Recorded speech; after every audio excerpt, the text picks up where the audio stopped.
முதல்ல உங்கள் தலைவரோட பேரை மென்ஷன் பண்ணி பேசுனது தவறு தான். அவர் சார்பாக நான் சாரி கேட்டேன்.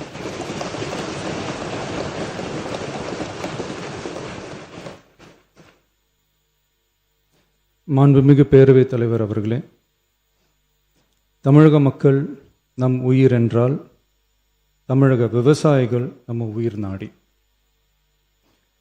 உலகில் ஜாதி, மதம், இனம், மொழி என அனைத்து வேறுபாடுகளுக்கும் அப்பாற்பட்டு நடைபெறும் தொழில் என்றால் அது விவசாய தொழில் மட்டுமே. உலகின் ஒரு மூலையில் உற்பத்தி செய்யப்படும் விவசாய பொருட்கள் உலகின் மற்றொரு மூலையில் உள்ள மக்களின் உணவு தேவையை பூர்த்தி செய்கிறது.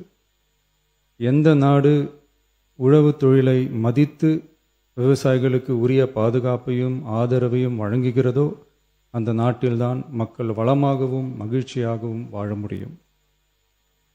தமிழக வெற்றிக்கழக அரசு பல்வேறு நிதி நெருக்கடிகளின் மத்தியில் ஆட்சி பொறுப்பேற்றாலும் பதவியேற்ற 15 நாட்களுக்குள் விவசாயிகளின் கடன் சுமையை குறைக்க கடந்த 25/5/2026 அன்று குறு சிறு மற்றும் இதர விவசாயிகள் பெற்றிருந்த பயிர்க்கடனில் 50,000 ரூபாய் வரையிலான கடன்களை முழுமையாக தள்ளுபடி செய்ய ஆணை பிறப்பிக்கப்பட்டது.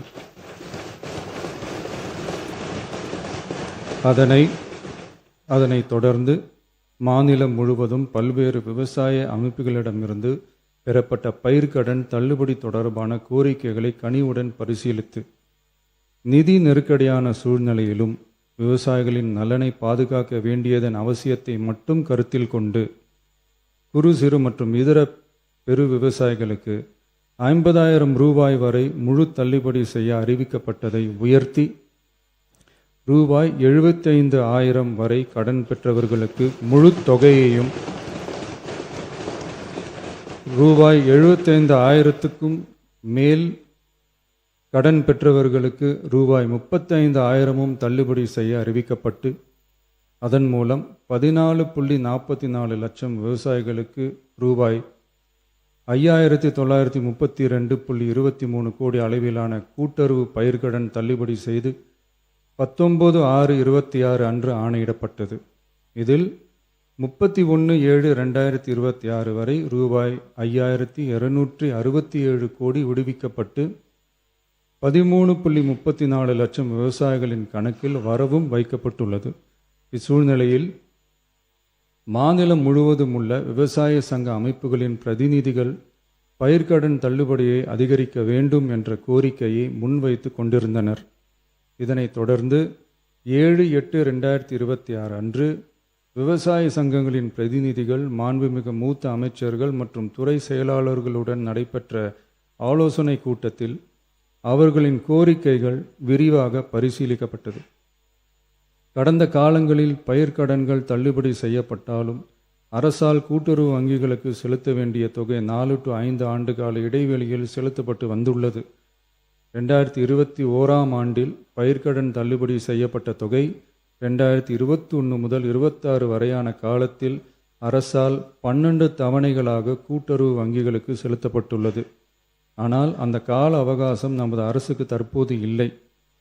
இந்திய ரிசர்வ் வங்கியின் 28/11/2025 தேதியிட்ட கடிதத்தில் அரசு கடன் தள்ளுபடி திட்டங்களுக்கான செயல்பாட்டு நடைமுறைகளின்படி பயிர்க்கடன் தள்ளுபடிக்கான முழு தொகையையும் அரசானது 45 முதல் 60 நாட்களுக்குள் கூட்டுறவு வங்கிகளுக்கு முழுமையாக செலுத்த வேண்டும் என்ற வழிமுறை நடைமுறையில் வந்துள்ளது. இந்த வழிகாட்டுதலின்படியும் தமிழ்நாடு அரசின் நிதிநிலை மற்றும் நிதி ஆதாரங்கள் ஆகியவற்றை கருத்தில் கொண்டும் இந்த இக்கட்டான சூழ்நிலையிலும் கூட்டுறவு வங்கிகள் மூலம் வழங்கப்பட்ட பயிர்க்கடன்களுக்கு பின்வரும் கூடுதல் தள்ளுபடியை வழங்கிட அரசு முடிவு செய்துள்ளது. 75,000 ரூபாய் வரை பெற்றுள்ள பயிர்க்கடன்கள் 100% முழுமையாகவும், 75,000 ரூபாய் முதல் 1 லட்சம் ரூபாய் வரை பெற்றுள்ள பயிர்க்கடன்களுக்கு அதிகபட்சமாக 75,000 ரூபாய் வரையும், 1 லட்சம் ரூபாய்க்கு மேல் பெற்றுள்ள பயிர்க்கடன்களுக்கு அதிகபட்சமாக 35,000 ரூபாய் வரையும் தள்ளுபடி வழங்கப்படும். இதன் மூலம் 75,000 ரூபாய் முதல் 1 லட்சம் ரூபாய் வரை பயிர்க்கடன் பெற்றுள்ள 2,38,264 விவசாயிகளுக்கு தலா 75,000 ரூபாய் வரை தள்ளுபடி வழங்கப்படும். இதனால் ஏற்கனவே பெற்ற தள்ளுபடி தொகைக்கு மேலாக 40,000 ரூபாய் வரை கூடுதல் தள்ளுபடி பெறும் வாய்ப்பு ஏற்படும்.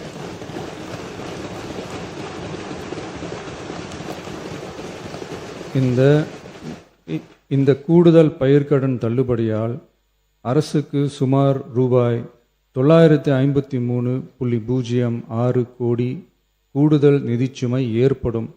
இருந்தாலும் தமிழக விவசாயிகளின் நலனில்தான் நமது நலன் உள்ளது என்று கருதி சுமார் 13.34 லட்சம் விவசாயிகளுக்கு மொத்தமாக 6,220 கோடி ரூபாய் பயிர்க்கடன் தள்ளுபடியை இந்த அரசு வழங்குகிறது. நன்றி.